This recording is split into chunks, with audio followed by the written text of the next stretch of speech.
دو سوال مجھے کرنے ہیں۔ پہلا یہ کہ جو لوگ دنیا سے چلے جاتے ہیں ہمارے بزرگ،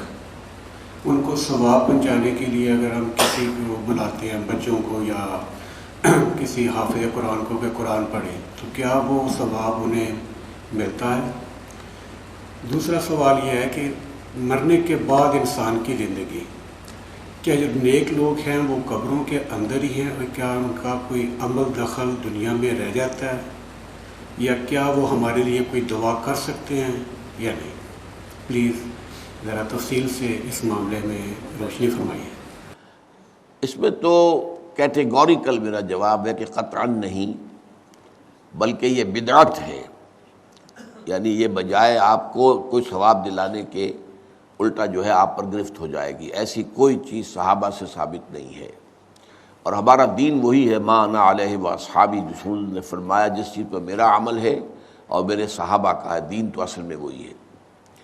جہاں تک ایصال ثواب کا تعلق ہے، اس میں ہمارے ہاں ذرا کافی مختلف آراء موجود ہیں۔ مجھے اس رائے سے اتفاق ہے کہ مالی اگر کوئی عبادت ہے، اس کا ثواب آپ اپنے کسی فوت شدہ بزرگ کو منتقل کر سکتے ہیں۔ مطلب آپ نے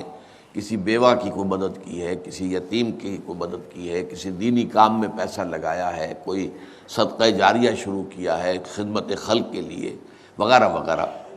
تو اس کی تو جو ہے اس کے ثواب کو منتقل کیا جا سکتا ہے کہ اللہ اس کا ثواب میرے والد یا میری والدہ کے منہ کو پہنچا دے۔ جسمانی نہیں، آپ نماز پڑھ کے کہیں اس کا ثواب، یا روزہ رکھ کر کہیں کہ اس کا ثواب، یا یہ کہ آپ قرآن پڑھ کر کہیں، یہ آپ ہی کو ثواب ہوگا، آپ خود پڑھیں گے آپ کو ثواب ہوگا۔ البتہ ایسے تمام افعال کے بعد جب آپ اللہ سے دعا کریں گے، یہ نہیں کہیں گے کہ میرے اس فعل کا ثواب منتقل کر دے، اے اللہ میرے والدین کی مغفرت فرما، تو یہ کوئی نیک کام کرنے کے بعد جو ہے اس دعا کی تاثیر جو ہے وہ بڑھ جاتی ہے۔ بس اس پہلو میں انڈائریکٹلی اس کا ایک تعلق بن جائے گا، ورنہ یہ کہ وہ اس طریقے سے بچوں کو بلانا اور پڑھانا اور یہ جو ہے سوئم میں کرنا اور قرآن خوانی کی محفلیں، یہ سب بدعات ہیں، اور یہ در حقیقت دین میں اضافے ہیں، اور ان کی کوئی حقیقت نہیں ہے۔ دیکھیے، انسانی زندگی کے یہ تین دور ہیں: حیات دنیاوی، جو ہماری پیدائش سے شروع ہو کر اور ہماری موت پر ختم ہو جائے، پھر حیات برزخی، موت سے لے کر قیامت کے دن تک، اور پھر حیات اخروی ہے، قیامت میں ریزریکشن کے بعد سے وہ زندگی جو ہے جو جنت یا دوزخ کی ہے۔ اس میں ان دونوں زندگیوں کے بارے میں تفصیل سے کوئی بات کرنا بالکل غلط ہے، اور اس سے فتنے پیدا ہوتے ہیں۔ ظاہر بات ہے کہ قبر، جسم تو قبر میں رہتا ہے، اس میں تو کوئی شک ہی نہیں ہے۔ روح کہاں جاتی ہے؟ کیا وہ بھی قبر ہی میں رہتی ہے یا کہیں اور چلی جاتی ہے؟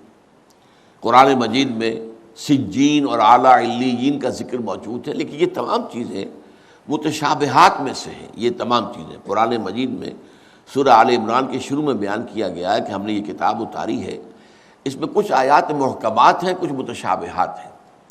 وہ متشابہات کا ایگزیکٹ مفہوم جاننا اس وقت ہمارے لیے ممکن نہیں ہے۔ یہ تو جب اس عالم میں ہم پہنچیں گے تو معلوم ہوگا کہ ہاں یہ بات تھی کہ جو قرآن مجید میں اس طور سے کہی گئی تھی۔ لیکن یہ کہ اس وقت جو ہے جتنا کچھ ہمیں حدیث صحیح میں مل جائے یا قرآن میں مل جائے، اس عالم برزخ میں بھی یہ تو ہوتا ہے کہ جو نیک لوگ ہیں انہیں کچھ نہ کچھ جو ہے اثرات اچھے ان پر پڑتے رہتے ہیں، ان کی ارواح پر کہہ لیجئے، اور کچھ جو برے ہیں ان کے اوپر جو آخری انجام ہونا ہے اس کی کچھ ریفلیکشن ہوتی رہتی ہے، جس کو حدیث میں کہا گیا ہے کہ ہر قبر جو ہے وہ یا تو جنت کے باغیچوں میں سے ایک باغیچہ ہے یا دوزخ کے گڑھوں میں سے ایک گڑھا ہے، یا کہیں کہہ دیا جاتا ہے کہ کھڑکی کھول دی جاتی ہے اس میں، یا جنت کی طرف سے کہ ٹھنڈی ہوائیں آئیں، خوشبوئیں آئیں،